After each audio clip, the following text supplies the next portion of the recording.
came almost immediately after the earthquake. Yeah, we come here around 18th of January and start building the same day, the day after. And it took about 2.5 weeks. 2.5 weeks. We have all this tent and everything ready. I arrived after the camp was finished.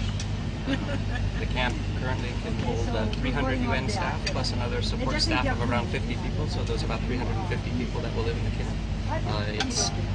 It is the largest UN staff housing camp for aid workers in the world. It's a very large operation. UN staff come from all over the world there, and from all agencies. So all UN agencies are represented.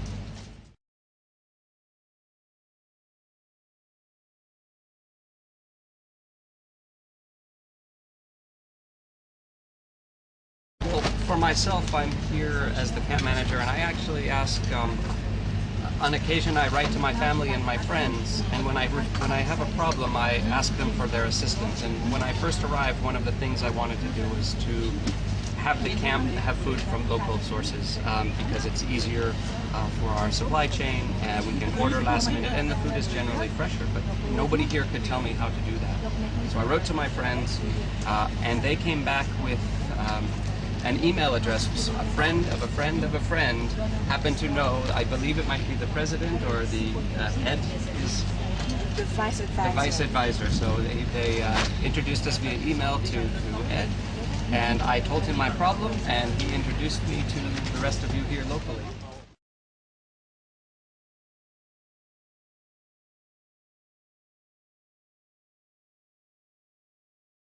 I think it's a very important thing that we do here as aid work. I mean, the whole point of all of us being here from all the UN is to support the rebuilding and reconstruction of Haiti. And I believe that by doing that, by the more that we can purchase locally, the more we can invest even small amounts of money that will help the recovery. So if I buy a local bottle of milk from here and I have a driver come and bring it to me, I've employed at least 2 people, the shop owner and the delivery person. And that's going to help people recover by providing jobs immediately. And instead of spending outside the country, that doesn't really help the recovery. It might help us. We could certainly supply our food, but it doesn't help rebuilding. So the more that we can put in here, and the stronger it will be for our camp. We'll be able to order more food, more varieties of food. We'll start to meet other suppliers. So it's actually going to help our operations much more than it would had we relied on a supply chain that's far away and dependent on weather and other transportation problems.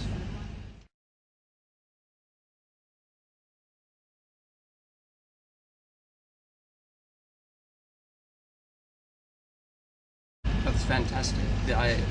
Of all the things that I've probably done in any kind of aid work anywhere, this has got to be one of the most satisfying things I've ever done. I know that I am doing, in providing for the residents here who are trying to help all of Haiti recover, I can also do my job and help Haiti recover by spending the money where it can help our residents. They get to eat better because of what we can do. It's a fantastic feeling. It really is.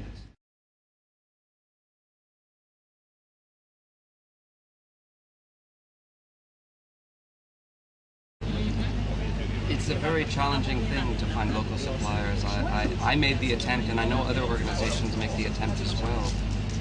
I think it's very important at least to have Peace Dividend Trust out there a little bit more. I mean, I'll certainly recommend the organization to others if I can. But we're also focused on helping the Haitian people, that we will do what's easiest and what's quickest, and oftentimes that's not here in Haiti. So it really takes some effort, and it will take some extra effort on organization part to move your supply chains here. And you need to try to see if you can go through that extra effort to do that. It might mean changing some rules and convincing some folks to do it, but I think in the end it will come out okay. But really, I think it is a big challenge, and will continue to be a challenge to do that. And I hope Peace Dividend Trust can do it and put their name out there. So I hope this helps in doing it.